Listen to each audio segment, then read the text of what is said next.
Allora, sono Pierluigi Scardino, mi occupo di ceramica, sono un artista nell'ambito della ceramica e praticamente, come vedete qua, questo presepe tutto in terracotta è stato realizzato durante un corso, perché qui a Naso abbiamo un laboratorio museo finanziato qualche anno fa dal GAL Nebro di Plus e che praticamente ha funzionato. Abbiamo fatto diversi progetti. Uno degli ultimi che abbiamo fatto è stato ho fatto realizzare ai ragazzi queste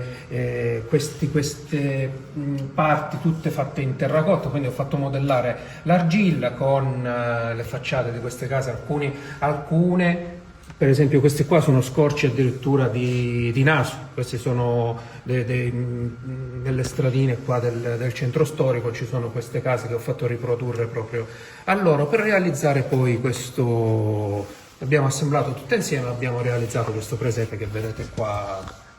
Per realizzare ogni singola casetta, quanto tempo occorre, quanto impegno, quanta difficoltà vi è? Allora, la difficoltà naturalmente sta che i ragazzi non hanno quella manualità. Giustamente ho dovuto prima insegnargli come a usare gli attrezzi, le sgorbie, le mirette e quindi c'è stata questa difficoltà iniziale. Poi una volta che hanno preso mano comunque sono stati in gamba, infatti si può vedere benissimo come è un lavoro discreto. Certo, si vede che non è fatto un lavoro proprio da maestro, ma devo dire, i ragazzi che prima di allora non avevano mai preso non sapevano come assolutamente lavorare l'argilla, anzi sono stati bravi e hanno fatto questo bellissimo lavoro. Cosa ne pensate, amici di Onda TV, di questo presepe? Lasciatelo scritto nei commenti.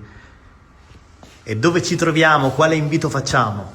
E allora, noi siamo naturalmente a Naso e l'invito che facciamo è con la scusa di venire a vedere questi meravigliosi presepi, di visitare anche questo meraviglioso paese, città di Naso, che ha una storia antichissima ed è veramente, si possono scoprire tante cose. E qua vediamo un'altra opera. Questa torre è di fantasia naturalmente, anche se come dicevo abbiamo preso qualche scorcio dal paese e mi sono voluto pure ispirare a un po' anche una ricostruzione fantasiosa di come poteva essere qualche torre del castello che ormai non c'è più, quindi abbiamo cercato anche di immaginare come poteva essere un tempo il paese di Naso. E noi invitiamo tutti voi a Naso a scoprire questo presepe e tutti quelli che avete visto su Bella Sicilia con l'intervista a Teresa Galati, che ci ha mostrato questi capolavori frutto di grande passione e amore, che rappresentano le 20 chiese. Quindi vi aspettiamo a Naso per godere di questo e tanto altro. Salutiamo gli amici di Onda TV.